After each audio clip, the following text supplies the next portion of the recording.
భారత వాతావరణ కేంద్రం సూచిస్తున్నటువంటి సూచనలు, అదేవిధంగా అంతర్జాతీయ వాతావరణ కేంద్రం సూచిస్తున్న సూచనల ప్రకారం కూడా చూసినా ఇక్కడ రెండు విధాలుగా అంటే ఒక క్లారిటీ అనేది లేదు. నిన్నటి వరకు కూడా అటు కాకినాడ తీరంలో తీరం దాటుతుందని వాతావరణ శాఖ అధికారులు అయితే చెప్పినటువంటి పరిస్థితి అయితే ఉంది. ఇప్పుడు అది కోనసీమ వైపు వెళ్తుందా, కాకినాడ వైపు వస్తుందా, లేదా కాకినాడ కోనసీమకు మధ్యలో ఉన్నటువంటి యానం ప్రాంతంలో తీరం దాటుతుంది అనేది అర్థం కానటువంటిది అయితే ఉంది. ఇక్కడ మనకి ఒక స్పెషల్ మ్యాపింగ్ అయితే సెట్ చేశారు. ఇది ఎటు నుంచి ఎటు వెళ్తుంది, తీరం ఎక్కడ దాటే అవకాశం ఉందనేది ఇక్కడైతే సెట్ చేసినటువంటి పరిస్థితి ఉంది. మనతో వాతావరణ శాఖ అధికారి జగన్నాథ్ కుమార్ ఈ మ్యాపింగ్ ప్రకారం కూడా చూసినా అంటే ఒక్కొక్కటి దీన్ని చూపిస్తూ ఎక్కడ తీరం దాటే అవకాశం ఉంది. ఎందుకంటే ఐఎండీ చెప్తున్న దాని ప్రకారం చూస్తే కాకినాడ తీరంలో అని, అటు అంతర్జాతీయ వాతావరణ కేంద్రాలు చెప్తుంటే కోనసీమ వైపు అని, ఎంత కొంత కన్ఫ్యూజ్ అయితే ఉంది. అంటే మీ లెక్కల ప్రకారం ఎక్కడ దాటే అవకాశం ఉంది? ఒకటి, ఏ సంస్థ చెప్పినా కూడా ఫైనల్గా ultimate authority or nodal agency for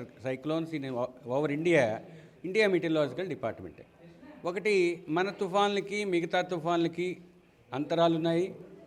ఇవి ఉష్ణమండల తుఫాన్ల గురించి ఒక అథారిటీ అంటే ఇండియా మెటీరియలాజికల్ డిపార్ట్మెంటు. ముఖ్యంగా మన ఉత్తర హిందూ మహాసముద్రంలో మనకున్న అథారిటీ ప్రకారం మనకు మన ప్రక్కన ఉన్న దేశాలకు ఇంచుమించు 14 దేశాలకి మనమే సేవలు అందిస్తున్నాం. కాబట్టి మిగతావి ఏమి చెప్పినా ఐఎండీ చెప్పిన దీనిని మీరు ప్రామాణికంగా తీసుకున్నట్లయితే మాకు ఉన్న సాంఖ్యకీయ నమూనాల ద్వారా మేము పరిశీలించిన విధానాన్ని బట్టి ప్రస్తుతానికి నిన్నటి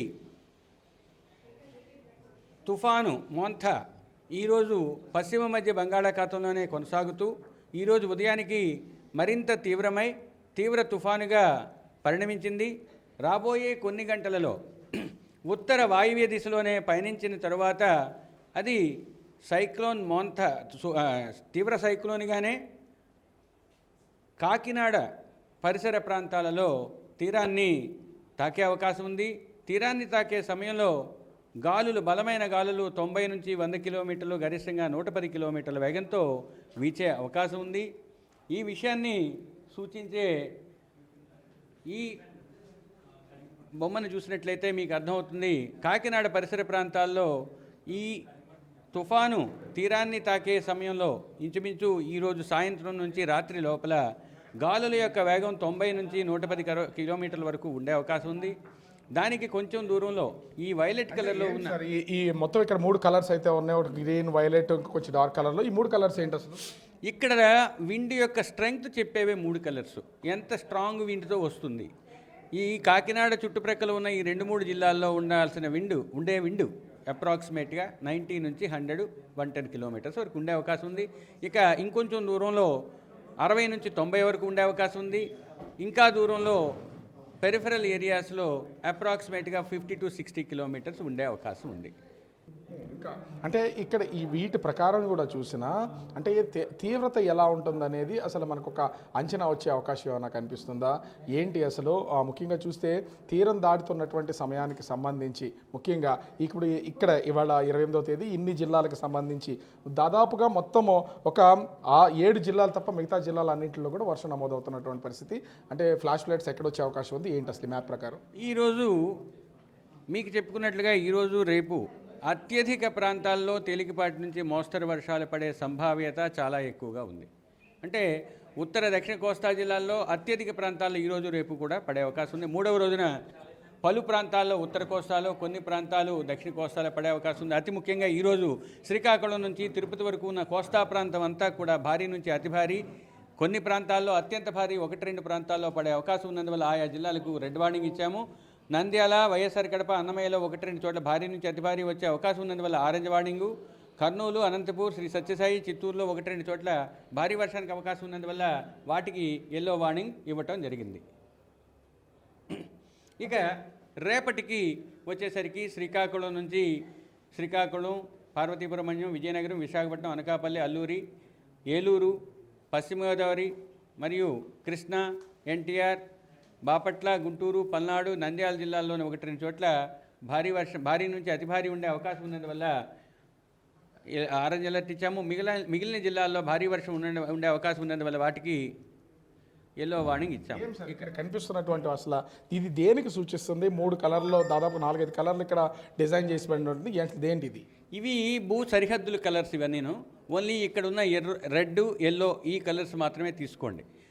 మీకు ఫ్లాష్ ఫ్లడ్ రేపు 5:30 లోపల ఆకస్మిక వరద సంభవించే ప్రాంతాలను సూచించే చిత్రం ఇది.